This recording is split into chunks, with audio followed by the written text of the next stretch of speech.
professor will give you battle ready to take your competition down. I hear the bell. Let's get to class.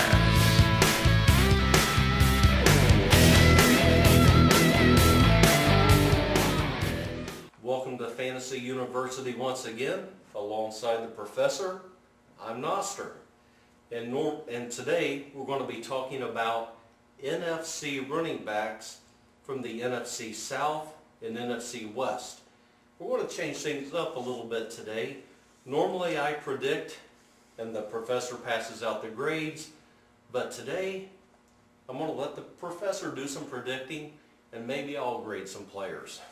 Well, as you know, we start out, two guys you can't really go wrong with, and that's D'Angelo Williams of the Carolina Panthers and Michael Turner of the Atlanta Falcons.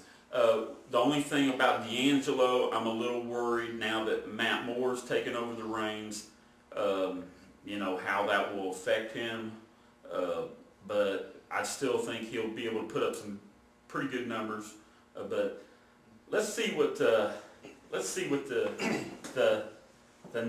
new professor has to say about that.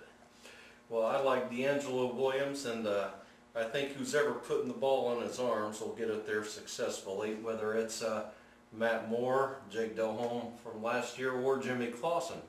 Put the ball in this man's arms, and he's got the speed to flat out get it done.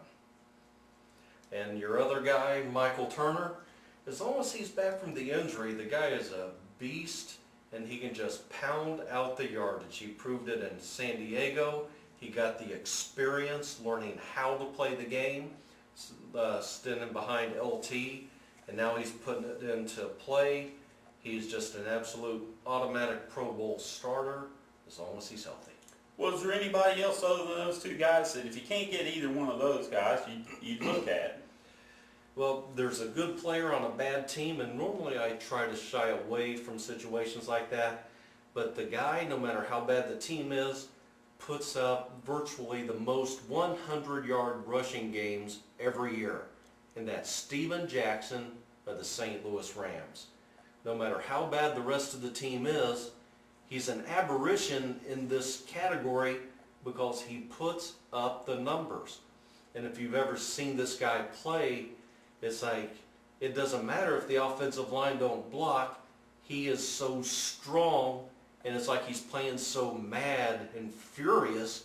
He just bulldozes his way to extra yards consistently. I really like Steven Jackson.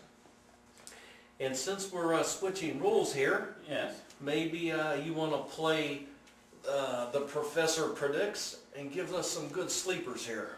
Well, a guy that might not be technically a sleeper, but it's just on the verge of a sleeper, is Beanie Wells. I really, really like Beanie Wells.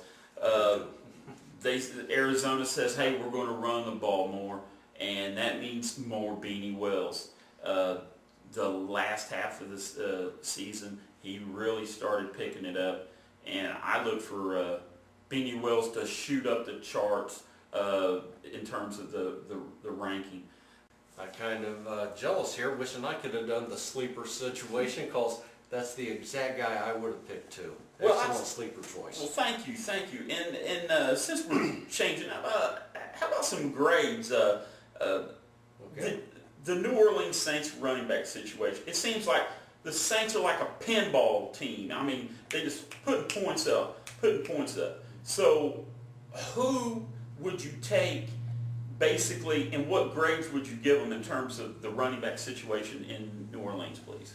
Well, I would give both running backs there, Pierre Thomas and Reggie Bush, a B. But I give Pierre Thomas a B- and Reggie Bush a B+. What I seen toward the end of the year last year, and we've been talking about this in this podcast, how last year's momentum can give us some indicators for this year. Reggie Bush had started playing with an attitude I've never seen out of the man before. And he wasn't a Heisman Trophy man for nothing. He's got all the potential in the world. And in pro football, a lot of what goes on is who wants it more. And I now see in Reggie Bush some fire. This man wants something. He has the trophy in his hand. I guarantee you he wants to taste it again. He's on fire. I like Bush there. I think some good points, some very good points. What do you think about a grade on San Francisco and Frank Gore? I mean, what do you think of Mr. Gore? He usually puts up decent numbers. Frank Gore is an A. Not an A+ because of the injury factor. But when the man plays, he gets yards, he puts the ball in the end zone, and there's nobody looking over his shoulder. Last year I drafted Glenn Coffey thinking maybe, well, maybe not. Frank Gore is the man. There's nobody to share the load with. He's going to get the ball, and he's going to get the ball downfield. They don't call you Mr. Wrong for nothing, do they? Exactly.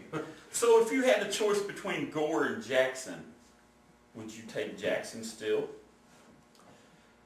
It's like, I would be happy with either one. I think if, for my particular taste, I would probably go with Frank Gore just for the fact he's on a better team. But if I have Steven Jackson, I'm not hating life.